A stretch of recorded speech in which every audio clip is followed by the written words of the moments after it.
Hey everybody! It's May 2023 right now, and we've already seen about half of the stamp releases the Postal Service is going to put out this year. One set that's still left are these winter woodland animals, which I think are really cute. Another one that's left is this one, for Supreme Court Justice Ruth Bader Ginsburg, who passed away in 2020. Now, it's well known that Ginsburg was on the left wing of the court while she served, so was honoring her some choice by Joe Biden to push a liberal agenda onto stamps? In other words, can the stamp selection process be political? Let's dig in and find out.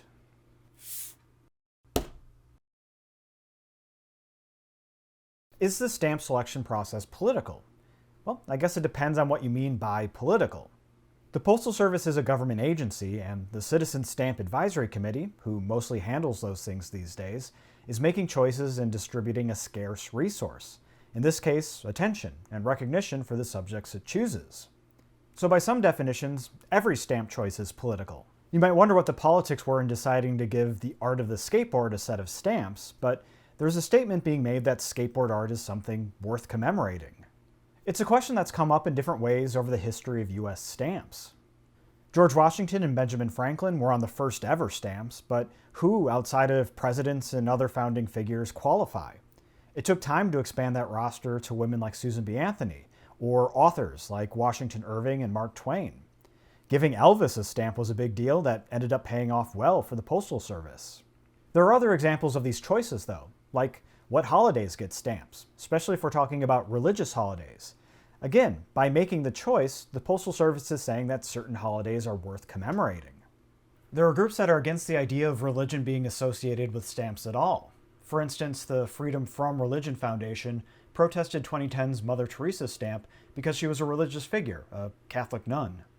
As for holidays, the Lunar New Year gets an annual release, Christmas, Hanukkah, and Kwanzaa get regular ones. Sometimes we get two Christmas stamps a year, a more religious and a more secular one. In 2016, we got our first Diwali stamp, an important festival in some Indian religions. That actually had a years-long campaign, both at the grassroots level and from some politicians. Carolyn Maloney, one of the House reps that led that campaign, spoke at the first day ceremony, and she echoed some of the points that I've been making. She said, "Today, Diwali has received its long-awaited commemorative stamp and rightfully joins the ranks of other major religious and cultural holidays, such as Christmas, Kwanzaa, Hanukkah, and Eid." Speaking of Eid, we've seen a different kind of politics there. The Eid stamp celebrates a couple of Muslim holidays and was first introduced in September of 2001. Of course, the attacks on the World Trade Center also happened that month, and a wave of anti-Muslim bigotry from some segments of the country followed shortly after. The stamp has been regularly reissued since then, and there have been calls for boycotts of them. There was an extra layer of politics that emerged when Barack Obama was elected president, who was falsely thought by some to be Muslim himself. There were rumors that the 2009 version was the first Eid stamp and was ordered to be printed by Obama himself, which also was not true. Protests can go even further, though, to the courts. In 1952, the Post Office released a stamp honoring the Baltimore and Ohio Railroad, or B&O Railroad. You probably know it for costing $200, along with Reading, Short Line, and Pennsylvania. It also has postal history, though, being the first railway to get a contract to carry mail. One problem was that the B&O Railroad was still in business at the time, and the trucking industry in particular objected to having one of its competitors be honored by name on postage. A trucking company sued, and the case was serious enough that it wasn't clear if there would be a halt placed on sales until right before the first day of issue ceremony, and a federal judge ruled against the truckers.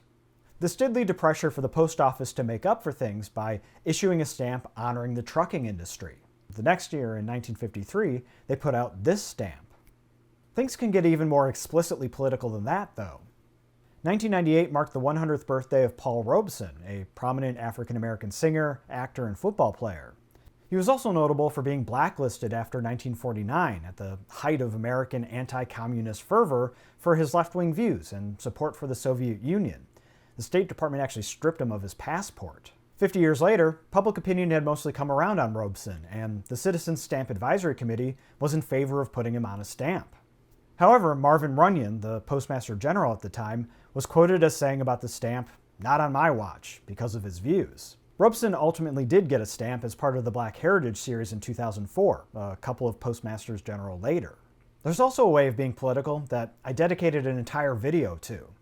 Joint issue stamps are ones that are released in coordination with one or more other countries, which makes them a small form of diplomacy. The first one was done with Canada, so it wasn't really a political breakthrough, but we did have our first one with the Soviet Union in 1975, related to the Apollo-Soyuz project, which did signal a shift in relations between the countries. But another way of asking the question about whether stamps are political, and maybe the one most people think of, is whether the choices are partisan. Do they benefit a political party or maybe a certain politician? Joe Biden is the head of the executive branch, which includes the Postal Service. Are Democratic causes and liberal icons like Ruth Bader Ginsburg getting more attention since he took office? Well, but wait. Louis DeJoy is the current Postmaster General, and he's a Republican. Are they winning out for stamp subjects? What about Congress? What is their input? Part of the answer is that the process of choosing stamps, and to a certain extent the Postal Service as a whole, has been designed to be insulated from partisan politics, at least relative to how things used to be done. The fact that the President and the Postmaster General are from two different parties would be essentially unheard of prior to the 1970s. I went into some of this structure in my video on semi-postals. Today, the Postal Service is run by a board of governors, whose members are appointed by the President with the consent of the Senate to 7-year terms, and no more than 5 of the 9 governors can be from the same political party. The governors appoint the Postmaster General, who handles the day-to-day operations, including final approval of stamp designs, and they have no fixed term. They serve until they choose to step down or until the board replaces them. The President and Congress don't have any direct say on them. You can see how a president could exert some pressure on the operations of the Postal Service, but at the very least it would take some time for terms to finish up on the board and for them to be able to name replacements. This was a break from how things were run under the old Post Office Department, where the Postmaster General was part of the President's cabinet and served at their pleasure. The President could appoint and fire them at will. There was a stretch in the 20th century where the role was almost always filled by the chair of the National Party Committee, so we're talking somebody deeply committed to a partisan agenda. At the very least, it was always somebody from the President's party. Actually, there was one exception if you want to go off on a short tangent with me, and it was part of the Compromise of 1877. It's been a minute since U.S. history class. We had a contested election in 1876, the Republican Rutherford B. Hayes and the Democrat Samuel Tilden. This was the Reconstruction era, after the end of the Civil War, and Black Americans were able to enter the political world in the South for the first time. However, some white Americans fought against that, in some cases by violence and electoral fraud, and in a few states it wasn't clear who the legitimate winner of the election was. The matter got thrown to the House, and a compromise had to be struck to determine the winner, which turned out to be Rutherford B. Hayes. In exchange, the last federal troops enforcing Reconstruction policies would be pulled out of the South, which set into motion the era's end, and that led to the era of Jim Crow and its relegation of Black Americans to the status of second-class citizens. One other part of the compromise was that one Southern Democrat would be named to Hayes's cabinet, which ended up being the Postmaster General, David Key. Anyway, going back to the main point. If we were to have partisan influence stamps, the most likely time frame to see it would be before the reorganization of the Post Office Department into the current Postal Service. Another good time to look would be election years. One year that fits both of those criteria would be 1968. Larry O'Brien was Postmaster General under Lyndon Johnson, and although he hadn't yet been named Democratic National Committee Chair, he would be later that year. And weirdly enough, he'd later be the Commissioner of the NBA.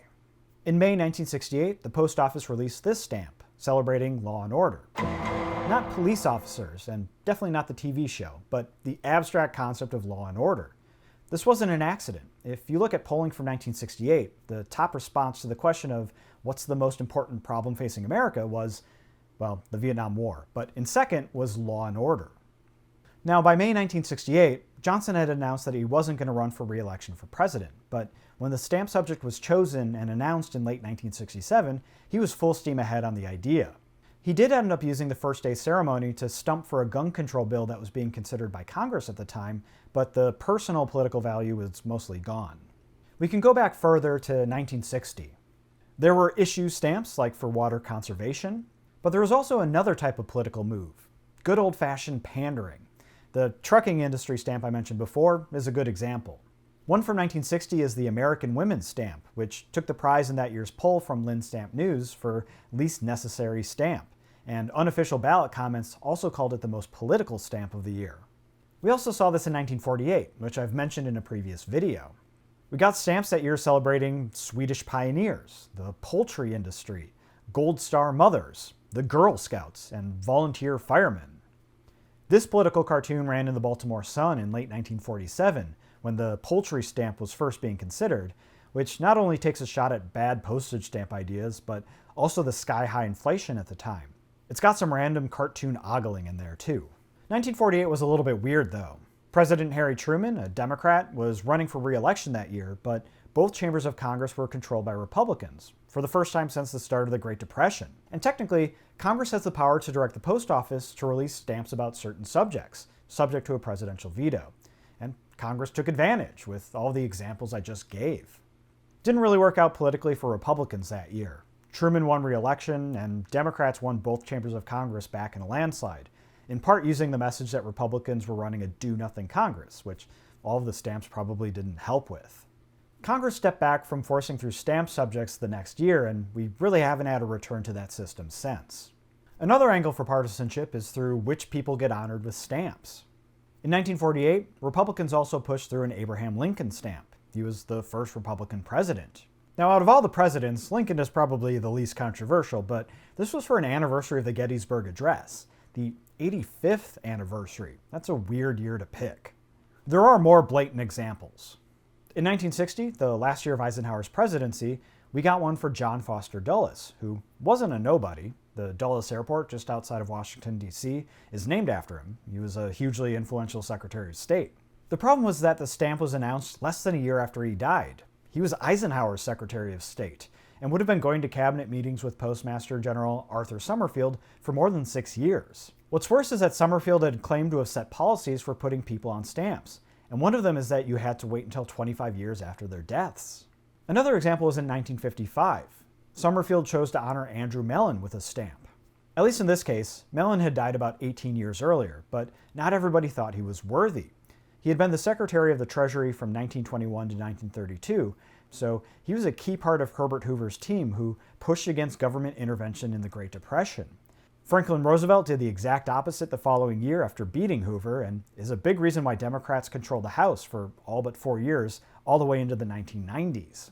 Carl Ruth, one of the editors at Lynn's Weekly Stamp News, wrote about the decision, saying, "Wonder who high-pressured the Post Office Department into issuing a commemorative for Andy Mellon, the millionaire Pennsylvanian who served as Secretary of the Treasury under 3 presidents.